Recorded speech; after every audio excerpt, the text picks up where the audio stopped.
শুভ সকাল বন্ধুরা। তো কালকে তো বাড়িতে এসে রাতে একদম ঘুম হয়নি, এক জায়গা থেকে আরেক জায়গায় হট করে রাতে ঘুমোতে পারিনি। ভেবেছি সকালে অনেক বেলা পর্যন্ত ঘুমাবো, কিন্তু তার আর উপায় নেই। সকাল থেকে কারেন্ট ছিল না 12টা পর্যন্ত, তো সকালে ঘুমোতে পারিনি। তাড়াতাড়ি উঠে পড়লাম, ঘুম থেকে উঠেই গেলাম একটা ভাইয়ের বাড়ি। এটা হচ্ছে ভাইয়ের বউ, মানে দেবাংশী সম্পর্কে মামি হয়। তো এটা ভাইয়ের মেয়ে। তো দেবাংশীকে দেখে তো খুব খুশি, বুনু এসেছে বাড়িতে এতদিন পর। তাই বুনুকেও পারলেও সব খেলনা দিয়ে দেয়, নানান ধরনের খেলনা বের করে করে বুনুর হাতে দিচ্ছে। আর আমার মেয়ে যেহেতু এখানে কাউকে চেনে না, তো ও তো মানে কান্না করছে, মন খারাপ করে রয়েছে, মানে আমাকে ছাড়ছেই না। তো অনেকক্ষণ এখানে খেলা করার পর ওর মনটা একটু ঠিক হয়েছে, তারপরে একটু ফ্রি হয়েছে, ওদের সাথে মিশছে। তো আমার ভাইয়ের বউয়ের পাখি পশু এসব পুষতে খুবই ভালোবাসে। তো আমাকে দেখাচ্ছিল যে দেখো এই পাখিটা আমি পুষি। তো আমি বললো ছাদে আরও অনেক পাখি আছে, চলো তোমাকে নিয়ে যাই। তো ওদের ছাদটা আমি উঠতে খুব ভয় পাই সিঁড়ি দিয়ে, তাও উঠলাম ওদের পাখিগুলোকে দেখার জন্য। ও ছাদটা খুব সুন্দরভাবে সাজিয়েছে, কত ফুলের গাছ, কি ভালো লাগছে দেখতে। কানে গুঁতে দিই, কানে গুঁতে দিই, কানে বুঝতেই দেবে না কানে। এই মাম্মা হাতে দেখ, হাতে নেয় নাকি? হাটে হাটে হাটে। এই ফুল আমিও বাড়িতে লাগিয়েছিলাম, এখন আমার নেই। কালারে আমি গোলাপি, হলুদ আর এই কালারটা খুব সুন্দর লাগছে, দারুণ লাগছে, সুন্দর সাজিয়েছিস। এগুলো এগুলো কি থোকারিন কঞ্চ? হ্যাঁ, বড় হয়নি। দিদিকে দেখতে যাবে। মামা এ দেখো, এ দেখো, এটা বলে কি সুন্দর লাগছে। আচ্ছা এই দেখো, হাসি দিকে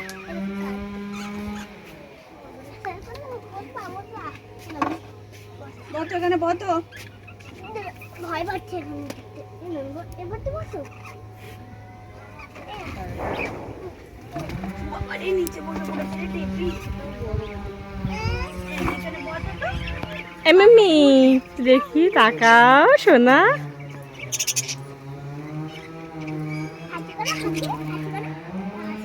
উপর থেকে ভালোই লাগছে।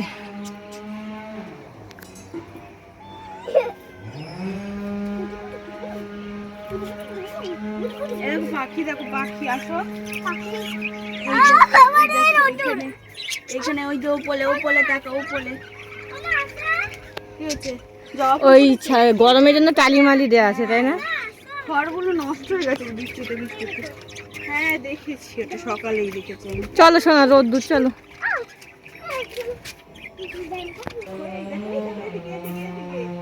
মানাই ওখানে উঠে না, এখানে নামো। টিয়া টিয়া পাখি, টিয়া পাখি।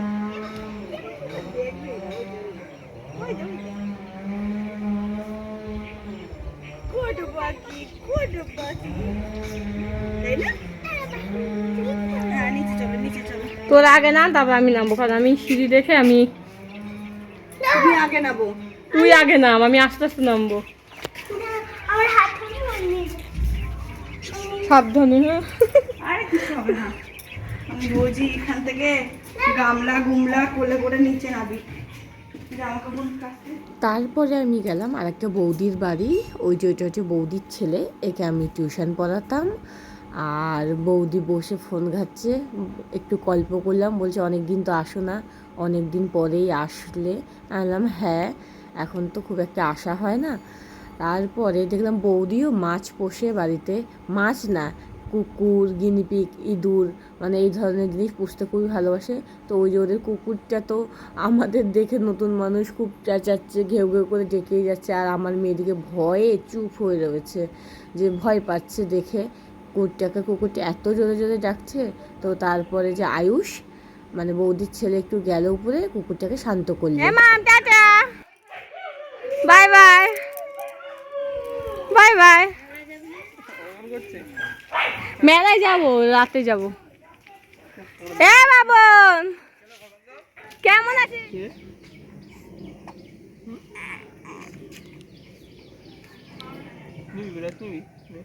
এসো না, ছোট্ট একটা বুনু। ওরা দুজন হচ্ছে দেবাংশী সম্পর্কে মামা হবে পাশের বাড়ি। তো ওরাও দেখি বাড়িতে পায়রা পুষেছে। তো এখানে এসে এবার নতুন দেখছি যে সবাই কিছু না তুমি কিছু স্কুলে পুষছে। যাবা সোনা? তুমি রেডি হয়ে গেছো? বুনুকে নামিয়ে দেবো, বুনু হাঁটবে তোমার সাথে। হ্যাঁ না কিন্তু পড়ে যাবে তো বুনু হাঁটতে পারে তো। আস্তে আস্তে হাঁটো আস্তে আস্তে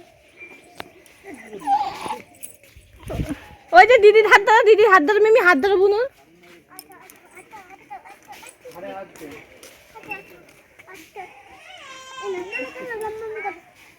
ছেড়ে দিতে হবে ও বলছে তুমি আসো না বন্ধু, আমি বলছি তুমি স্কুল থেকে আসো তারপরে।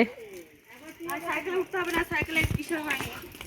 দিলাম ধাক্কা, দিলাম দিলাম দিলাম। মাম্মিকে দিলাম ভয় আছে ওর কোনো? টুঙ্গু টুঙ্গু টুঙ্গু টুঙ্গু। টুঙ্গু টুঙ্গু আমার হাসি আয়। বাবা বুনুকে একটু চুমু খেলো তারপরে গেল। বাড়িতে এসে দেখি মা দুটো বিড়ালকে বিস্কুট খাচ্ছে। তো ভালোই, সবার বাড়িতে কিছু না কিছু একটা পশু রয়েছে। এবার যাব আমার এক মাসির বাড়ি, মিঠু মাসি। তো মিঠু মাসির সাথে দেখা করলাম। দেখা করার পর মাসির যে মেজো মেয়ে টিউশন পড়ায়, তো দুখানা ছোট্ট স্টুডেন্ট এসেছে, এখনও সবাই আসেনি বলে ও পড়াতে বসেনি। তো আমার মেয়েকে বললাম ওদের সাথে খেলা করার জন্য, কিন্তু যেহেতু ও কাউকে চেনে না, ও একটু চুপচাপই রয়েছে। ওরা তো আমার মেয়েকে খুব আদর করছে, কিন্তু ও একটুখানি খ্যান খ্যান করছে, শুধু আমার কোলেই চলে আসছে। তো মাসির সাথে একটু গল্প করে মাসির মেয়ের সাথে কথা বলে এখন আমি যাচ্ছি আমার বান্ধবীর বাড়ি। এই বান্ধবী আমার খুবই কাছের বান্ধবী। তো ওর সাথে আমার দেখা হয়েছিল আমার মেয়ে হওয়ার পরে। তারপরে ওর সাথে আমার অনেক দিনই, মানে অনেক দিন বলতে তাও 1-1.5 বছরই কাছাকাছি হবে, আর দেখা হয়নি। তো আজকে ওর সঙ্গে আবার দেখা করতে আসলাম। ও বাপের বাড়ি এসেছে রথের মেলা উপলক্ষে। তো এই যে ওর ছেলে আর আমার মেয়ে দুজনেই সমান বয়সী। কারণ আমরা দুই বান্ধবী একসাথে প্রেগনেন্ট হয়েছিলাম, আমাদের সাথও একসাথে হয়েছিল, আর আমরা একই নার্সিংহোমে দুজনা ভর্তি হয়েছিলাম। তো আমাদের একসাথেই মানে ছেলে আর মেয়ে দুজনার হয়েছে। তো সেই ছোটোবেলায় ওকে দেখেছি একদম ছোট্ট, যখন ও মানে 1 মাস বয়স ছিল, তারপর থেকে তার দেখা হয়নি।